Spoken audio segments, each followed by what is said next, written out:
Hello dear students. So we have started with the fifth chapter of science 1, that is heat, under which in the previous lecture we studied the topic called latent heat of fusion and latent heat of vaporization.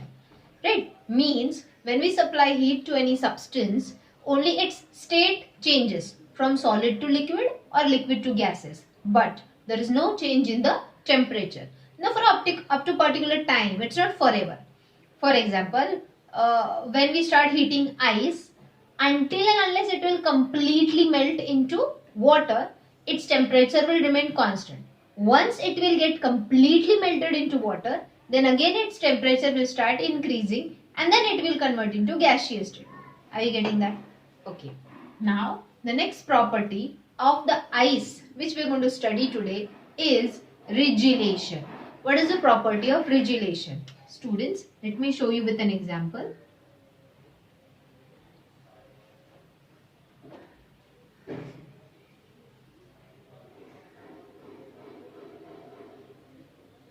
Suppose this is an ice slab. What it is? मतलब एक बड़ा सा ice हमने एक बड़े से freezer में तैयार किया है. Okay, so this is an ice slab. अब हमको क्या करना है, एक थ्रेड लेना है, ये आइस स्लैब के सरफेस पे रखना है and thread should be like hanging from both the sides. ये है थ्रेड एंड ये अपोजिट साइड से, डॉटेड मतलब उस अपोजिट साइड से. Are you getting that? So ये आइस स्लैब है जिसमें मैंने थ्रेड रखा है दोनों साइड से. सपोज ये थ्रेड है 30 सेंटीमीटर का. कितना? 30 सेंटीमीटर.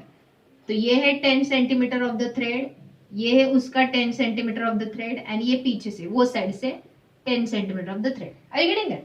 मींस इक्वल लेवल पे हमको ये थ्रेड दोनों साइड से मिलना चाहिए. नाउ ये जो थ्रेड है इसके दोनों एंड्स पे मैं 1 kg का मास टाई कर रही हूं. So this thread from both the ends is tied with a mass of 1 kg.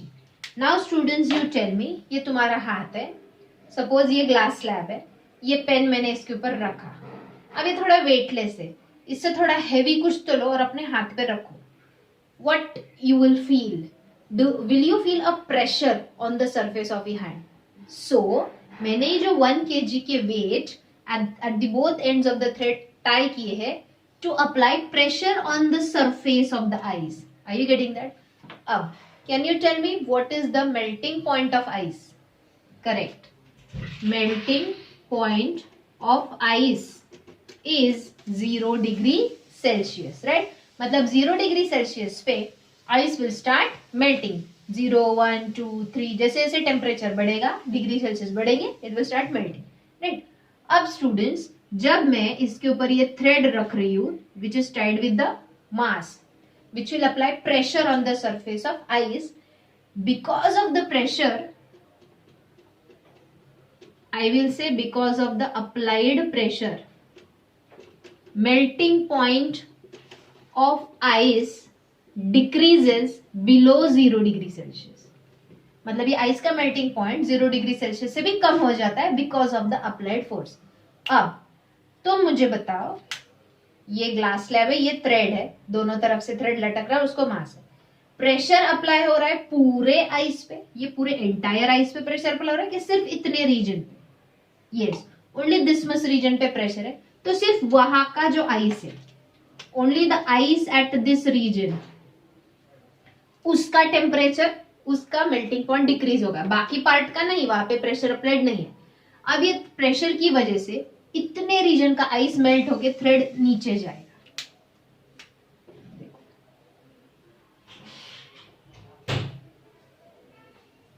गया, फिर नीचे के सरफेस पे प्रेशर आएगा और नीचे जाएगा और नहीं, ऐसे करते करते one time will come that the thread will completely come by cutting the ice without breaking it into 2 pieces. मतलब पूरा थ्रेड नीचे नीचे नीचे नीचे गया.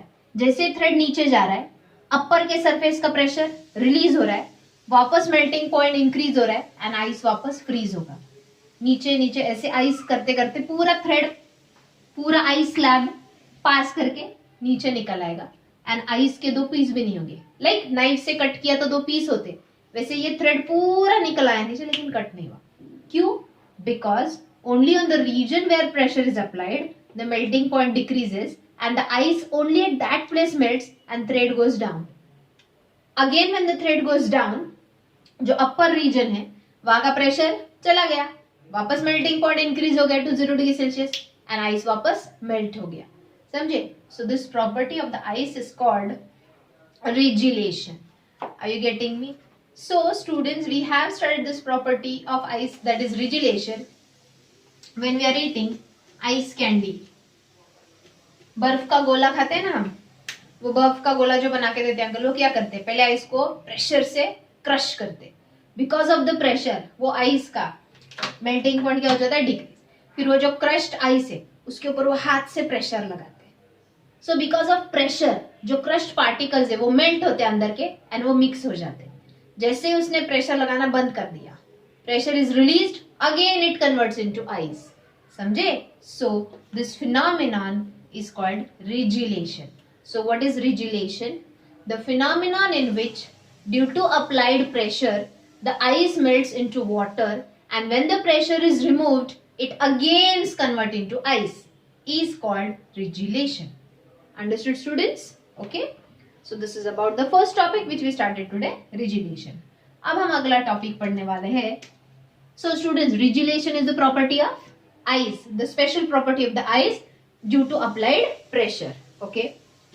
Now the second special property we are going to study is of water and that is called anomalous behavior of water.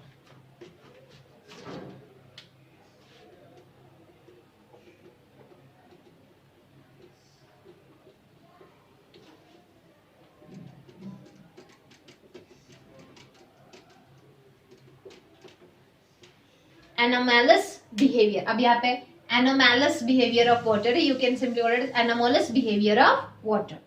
What is anomalous behavior? Before studying the anomalous behavior of water, let me ask you a few questions. You know it, okay?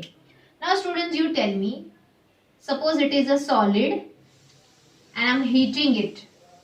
Its state will change. It will convert into liquid, right? So after applying heat to any solid substance, it will melt into liquid. Or if I will apply heat to a liquid substance, it will convert into gas. Means you tell me, when we are heating any substance, slowly its temperature will increase and it will convert into next step. तो यहाँ पर मुझे बोलो, जब solid is converting into liquid, is it contracting or expanding? See again, when a solid after heating and after increasing the temperature converts into liquid, will it expand or it will compress? देखो ना, volume बढ़ रहा है ना, solid से ज्यादा volume liquid का होगा तो वो एक्सपांड होगा, correct. So whenever we are heating any substance, whenever we are increasing its temperature, the substance will expand, right? Substance will expand means its volume will increase, and its volume will increase means its density will, बोलो volume increase होगा तो density क्या होगा, increase के decrease. You know the formula for density, we have studied in previous standard. Density is equal to mass upon volume. देखो, mass of the substance upon volume. तो मैंने बोला जब सब्सटेंस एक्सपांड होता है मीन्स उसका वॉल्यूम इंक्रीज होता है. After heating, obviously after heating the substance expands means its volume increases, तो उसका डेंसिटी. देखो ये सामने सामने है क्या, डेंसिटी इन वॉल्यूम, कि डेंसिटी इधर और वॉल्यूम 1 अपॉन है. तो इज इट डायरेक्टली प्रोपोर्शनल और इनवर्सली? इनवर्सली प्रोपोर्शनल है. मतलब अगर वॉल्यूम इंक्रीज हुआ तो डेंसिटी डिक्रीज होता है. Simple, if I'll take 20/10 and 20/20, मास 20 है, 20 है, मास सेम रहेगा, मास में कोई फर्क नहीं. लेकिन यहाँ पे वॉल्यूम 10 है और यहाँ पे वॉल्यूम 20 है. 20/20 आंसर इज 1, 20/10 आंसर इज 2. तो बोलो डेंसिटी किधर ज्यादा है, इधर, क्योंकि यहाँ पे वॉल्यूम कम है. लेकिन यहाँ पे डेंसिटी कम है क्योंकि वॉल्यूम ज्यादा है. So students, please, anomalous behaviour of water तभी समझेगा जब तुमको ये कॉन्सेप्ट समझेगा, right. So whenever temperature of any substance is increasing, उसका टेम्परेचर इंक्रीज हो रहा है, मतलब हम उसको हीट सप्लाई कर रहे हैं, राइट। हीट सप्लाई कर रहे हैं, टेम्परेचर इंक्रीज हो रहा है, तो वो मेल्ट होगा या और आगे जाके वेपराइज होगा, तो वो एक्सपांड होगा मतलब उसका वॉल्यूम इंक्रीज होगा, and volume in increase means density will decrease. इसके उल्टा, अब किसी गैस को, जैसे कि वाटर वेपर्स को हमने हीट रिमूव किया, we are taking away the heat from it. जैसे कि वाटर वेपर्स है, गरम वेसल है, गरम वेसल है मतलब पतीले में पानी लिया है, वो बॉईल हो रहा है, गैस बंद कर दे, उसके ऊपर ढक्कन रख दिया, क्या होगा, जो हमने ढक्कन रखा है, जो लीड रखा है, वो कोल्ड है। वाटर वेपर जब उसके पास जाएंगे तो वो ढक्कन वो हीट एब्जॉर्ब करेगा and water vapours will get cooled, मतलब हमने वाटर वेपर्स की गैस की हीट निकाल दी है, तो again it will convert into liquid, liquid में से हीट निकाल दिया, again it will convert into solid. तो यहाँ पे when we are removing the heat, when we are decreasing the temperature, are you getting me? In expansion we are increasing the temperature of the substance, but when we are decreasing the temperature of the substance,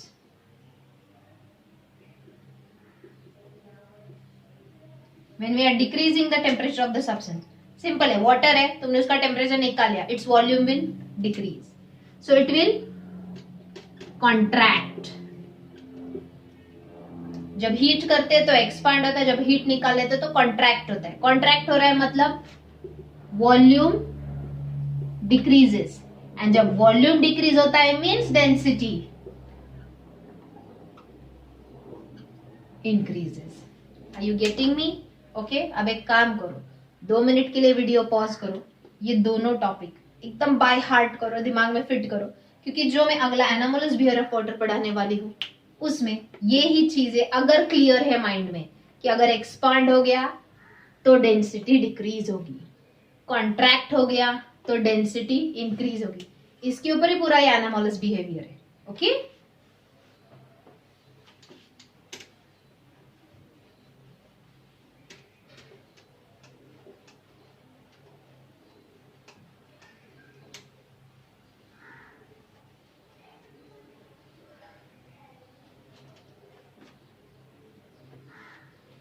now students, just now we studied when the temperature of the substance increases means the heat we are supplying to it is increasing, so it will expand and its density will decrease, right? So here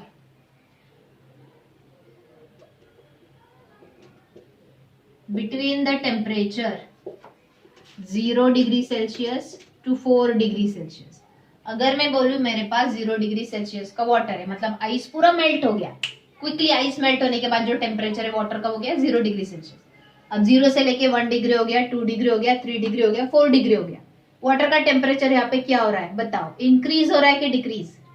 correct, the temperature is water increasing here, temperature बढ़ रहा है means water should get expand, but here between the temperature 0 degree Celsius to 4 degree Celsius, instead of expanding, the water contracts. yes, expand होने की जगह melt होके और spread होने की जगह वो कॉन्ट्रैक्ट होता है। yes, it is a natural property of the water. okay, instead of expanding the water contracts. This behavior of water is called anomalous behaviour. Anomalous मतलब अपोजिट, होना क्या चाहिए एक्सपांड, हो क्या रहा है कॉन्ट्रैक्ट। हाँ, अब 4 डिग्री के आगे means 5 degree 6 degree again it will start expanding, but between 0 to 4 degree Celsius it doesn't expand, though the temperature is increasing it will not expand, it will contract. समझे? Okay, so this is called anomalous behaviour of water. Let me tell you one thing, this actually is very very important for the aquatic life in tundra regions. What are tundra regions, students? Tundra regions are those regions where there is temperature of the surrounding is extremely low. वहाँ पे ठंड बहुत ज्यादा होता है, snowfall होता है, the land is covered with snow. Even if you see the rivers, water bodies in such countries, which is tundra region, the rivers are also completely covered with ice on the upper surface, but below that ice, it is in the water state, it is in the liquid state, because of which the aquatic life there can survive. Are you getting me? Okay, अब ये कैसे? नदी के ऊपर पूरा बर्फ है, surface of the river is completely turned into ice, but below that there is a water, obviously with a low temperature, but water, not in a solid state ice. So the fishes, plants, other aquatic life can survive there, and this is all because of anomalous behavior of water. Okay, so the reason behind survival of aquatic life in tundra region is anomalous behavior of water. Now, ये जो anomalous behavior है, again 0 degree Celsius to 4 degree Celsius temperature of the water is increasing, where instead of expanding it is contracting. Contract हो रहा है मतलब उसका volume decrease होगा, volume decrease होगा means density increase होगा. Are you getting me? Now means at this temperature water will be the most denser, heavier water. Okay, now let us plot a graph of this. Suppose I have taken 1 kg of water and I have started heating it from 0 degree Celsius to 10 degree Celsius. मैंने water लिया, 1 kg water लिया. अब you will think ma'am 1 liter water होता है. नहीं, here we are talking in the terms of heat. Okay, तो इसलिए मैं 1 kg बोलूंगी. Now 1 kg water लिया, उसको वो वाटर का इनिशियल टेम्परेचर था 0 डिग्री सेल्सियस. फिर मैंने उसको हीट करना शुरू किया तो slowly slowly the temperature will increase from 0 to 10. Temperature increase होगा तो obviously it should expand, right, and its volume will go on increasing, right. तो मैं ग्राफ प्लॉट करूँ यहाँ पे, just pay attention.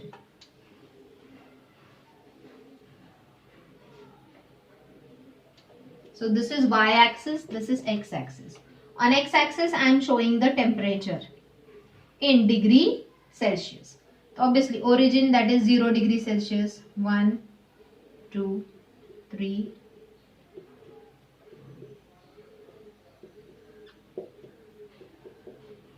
10 degree Celsius तक मैं ये 0 डिग्री सेल्सियस का वाटर हीट करते जाऊंगी, टेम्परेचर इंक्रीज करते जाऊंगी.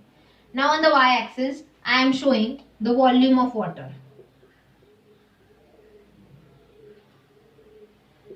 In cubic centimeter per gram.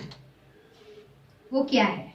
Suppose here first it is 1000, then it is 1000.05, 1000.10,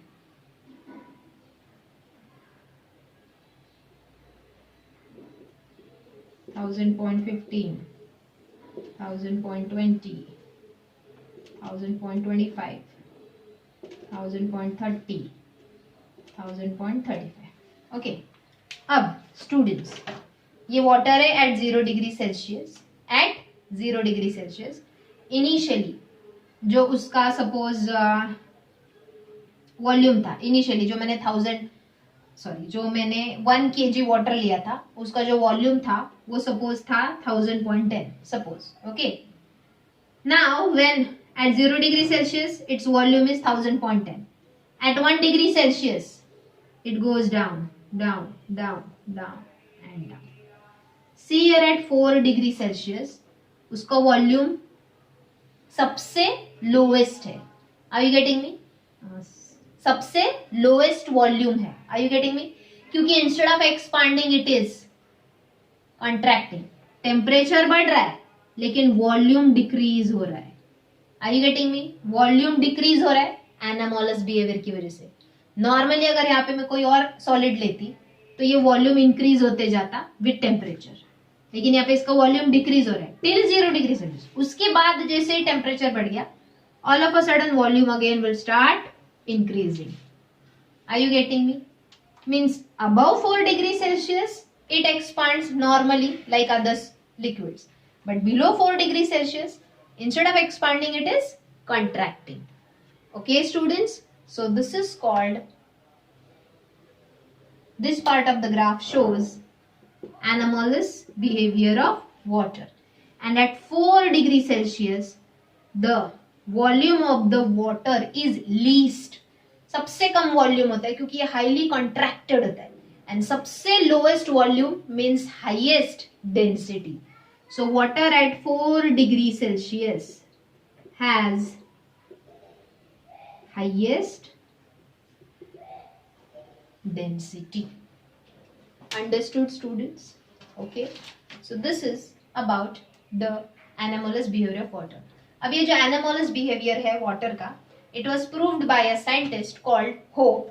उन्होंने एक स्पेशल apparatus डिजाइन किया, जैसे टेस्ट ट्यूब बीकर होते हैं ना apparatus लेबोरेटरी, एंड उससे उन्होंने वाटर का anomalous behavior प्रूव किया. That is called Hope's apparatus.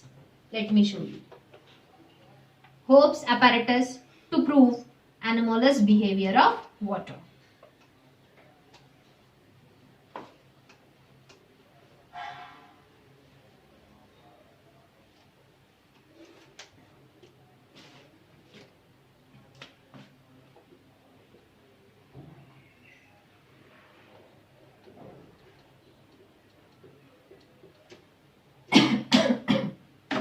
Now what this Hope's apparatus is made up of? How it is made up of? It has a cylindrical jar.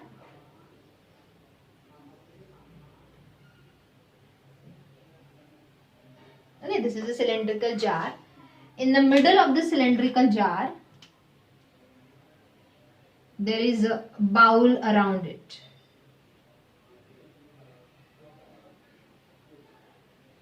बाहर से, अंदर से नहीं. तो ये सिलेंड्रिकल जार है, उसके बाहर से ये कैसा बाउल है, exactly in the middle, so that in this bowl we can fill this bowl with, okay, अंदर से पूरा ये बाउल हमने भरा है विथ फ्रीजिंग मिक्सचर.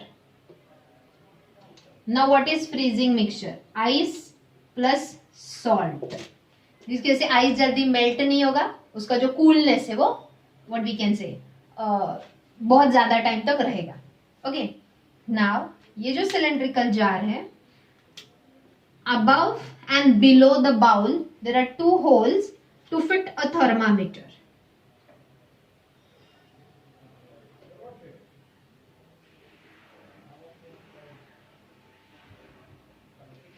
तो ये है थर्मामीटर T2, ये है thermometer T1. Okay, obviously thermometer है मतलब इसके ऊपर मार्किंग्स हो गए 0 1 2 3, राइट?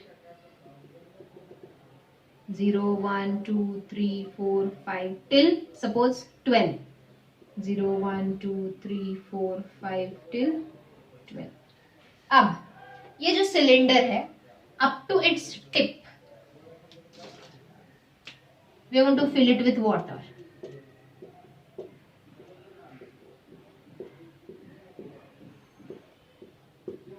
देखो स्टूडेंट्स, आज जब मैं ये पढ़ाऊंगी Hope's apparatus, immediately please after watching my video on YouTube Hope's apparatus type करो एंड उसका वीडियो देखो. तो एग्जैक्टली कैसे, इस बाउल के अंदर पानी नहीं है, सिलेंडर के अंदर पानी, ये बाउल बाहर से उसको अटैच है जिसमें हमने फ्रीजिंग मिक्सचर डाला है. Okay, now students, simultaneously I will show you the graph which we obtained from this Hope's apparatus.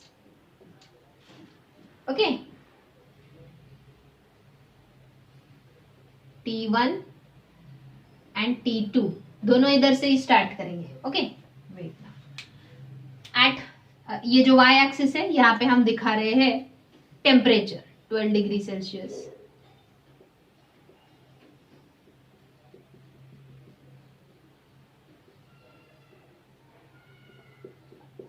Okay, 0 1 2 3 4 5 6 7. Okay, like that. So this water which I have taken in the cylinder is at 12 degree Celsius.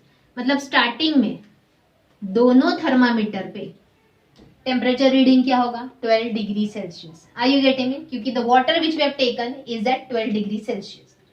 Now freezing mixture है side में, तो ये जो lower part है, lower part का water है, ये ice की वजह से जल्दी ठंडा होगा. Are you getting? Lower part वाला, एग्जैक्टली ये मिडिल, नॉट लोअर सॉरी, ये जो मिडिल पार्ट वाला पानी है सराउंडिंग आइस की वजह से ये पानी क्या हो जाएगा? कूल. कूल होगा मतलब temperature will go on decreasing. Are you getting me? Temperature decrease होगा 12 से 11, 11 से 10, 10 to, are you getting that? Temperature decrease होगा मीन्स वो एक्सपांड होगा कि कॉन्ट्रैक्ट? करेक्ट, कॉन्ट्रैक्ट होगा. कॉन्ट्रैक्ट होगा मतलब उसकी डेंसिटी इंक्रीज होगी. तो ये वाटर की डेंसिटी इंक्रीज होगी. डेंसिटी मतलब हेवीनेस बढ़ेगा, तो इट विल सिंक डाउन और नीचे का पानी ऊपर आएगा. अगेन वो पानी भी सराउंडिंग आइस की वजह से ठंडा होगा, उसकी डेंसिटी बढ़ेगी, वो वापस नीचे आएगा, नीचे का पानी ऊपर आएगा. आई गेटिंग दैट? ऐसे करते करते करते करते ये जो नीचे का पार्ट वाला पानी है उसका टेम्परेचर धीरे धीरे धीरे धीरे क्या होगा? कम होगा. सो T1 will go on decreasing. Are you getting me? The graph of T1. ये है T. I will show here. T1 धीरे धीरे कम हो रहा है, but exactly at 4 degree Celsius. At 4 degree Celsius. We know that 4 degree Celsius पे water सबसे ज्यादा कॉन्ट्रैक्टेड होता है और उसकी डेंसिटी हाईएस्ट यहाँ पे होती है. Are you getting me? अब हाईएस्ट डेंसिटी ये नीचे है, मतलब ये पूरा पानी डेंसिटी से ज्यादा हो गया. Are you getting? Now at 4 degree Celsius, its volume is less, density is more, it will sink down and it will stop decreasing over here. Okay? इसके आगे उसकी डेंसिटी और हाई नहीं हो सकती. Now, because of that, ये जो upper part वाला वाटर है, above this part, okay, above the cylinder, above the surrounding bowl, ऊपर वाला पानी अब धीरे धीरे कूल होगा. अब ये पानी का जो हीट है ये सराउंडिंग आइस एब्जॉर्ब करेगा. अब जैसे ये एब्जॉर्ब करेगा, आर यू गेटिंग मी? इसका डेंसिटी अब धीरे धीरे ये कम होते आएगा. सी, initially T1 falls rapidly. Temperature of T1 falls rapidly till 4 degree Celsius. But the temperature of T2 falls slowly. वो धीरे धीरे कूल हो रहा है क्योंकि नीचे प्रोसेस चल रहा है अभी से. Are you getting? At this point now it is at the highest density. It will move down. And अब ये ऊपर का जो पानी है उसकी डेंसिटी लोएस्ट होगी. Are you getting? जो हाईएस्ट डेंसिटी वाला पानी है वो नीचे चला गया एंड जो लोअर डेंसिटी वाला वाटर है वो ऊपर रह गया. Now in the upper part, here the density will become higher. This water will come down and the lower density water will go up.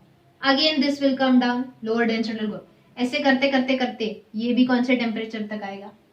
4 degree Celsius तक. मीन्स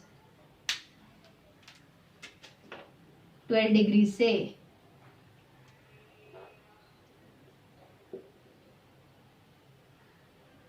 ये देखो यहाँ पे T1 है और ये T2 है. अब T2 after reaching 4 degree Celsius will start showing the fall in temperature rapidly and इसका टेम्परेचर slowly and दोनों एक पॉइंट ऐसा आएगा कि they will reach to 0 degree. यहाँ पे मैंने टाइम दिखा है. सपोज ये 10th मिनट पे T2 10th मिनट पे 0 डिग्री सेल्सियस पे आ गया, मतलब इसके ऊपर का पार्ट पूरा आइस में कन्वर्ट हो गया. 0 डिग्री सेल्सियस पे आ गया ना, ऊपर का पार्ट सिर्फ, नीचे का पानी अभी भी कूल हो रहा है. ओके, बट जो T1 था जो इनिशियली स्पीड से अपना टेम्परेचर कम करा था वो 12th मिनट पे आके 0 डिग्री सेल्सियस पे आया. ऐसे क्यों? क्योंकि स्टार्टिंग में उसने स्पीड पकड़ा, उसका वाटर जैसे ही हाईएस्ट डेंसिटी पे पहुंचा एट 4 डिग्री सेल्सियस वो नीचे चला गया. अब इसके आगे जब ये इमीडिएटली 3 डिग्री सेल्सियस को आएगा तो density will go on decreasing. I getting that? Density कम होते जाएगी. अब ऊपर का high denser water will come down and नीचे का low denser water will go up. इसलिए अब ऊपर के पार्ट में fall in temperature will be rapid, इससे ज्यादा. समझे? तो स्टार्टिंग में T1 का टेम्परेचर फास्ट कम हो रहा था, फिर 4 डिग्री सेल्सियस पे आके वो कांस्टेंट रह गया बिकॉज ऑफ हाईएस्ट डेंसिटी जो नीचे चला गया. इससे ज्यादा हाईएस्ट डेंसिटी वाटर का नहीं हो सकता. अब जो पानी ऊपर बचा है वो लो डेंसिटी वाला है. लेकिन अपर पार्ट में now the temperature will fall rapidly as compare to T1. In this way जब कंप्लीट प्रोसेस हो जाता है तो ये जो होप्स अपैरेट है उसके अपर सरफेस में you will get to see a thin layer of ice, लेकिन नीचे सारा पानी. Is it like the river bodies in tundra region? Understood? So this Hope's apparatus proves the anomalous behaviour of water that at 4 degree Celsius, देखो 4 degree Celsius पे दोनों graph intersect हो रहे हैं, एक दूसरे को क्रॉस हो रहे हैं. एंड 4 डिग्री सेल्सियस पे फिर T2 एकदम रैपिडली अपने टेम्परेचर स्लो डाउन देखा होता है, ये स्लोली होता है, इसलिए ये थोड़ा लेट कंप्लीट हो गया प्रोसेस, ये थोड़ा जल्दी, ये 10th मिनट पे हो गया, ये 12th मिनट पे। Understood students? I will request you, YouTube पे इसका बहुत अच्छे से एक्चुअल डेमोन्स्ट्रेशन दिया हुआ है, वीडियो अवेलेबल है, यू वॉच दैट ऑल्सो। ये प्रोसेस एक्चुअली होते हुए देखोगे तो you'll understand it in a much better way. जब हम क्लासेस में होते हैं, we have projector system there, I show this video in the classes actually, but now we have a limitation, so I'll suggest you please watch this Hope's apparatus live demonstration in the laboratory on YouTube. Okay, whatever will be the doubts we will discuss in the next live session. So students, today we completed two important properties, one of ice and one of water. The property of ice is rigidation and the property of water is anomalous behavior. Thank you.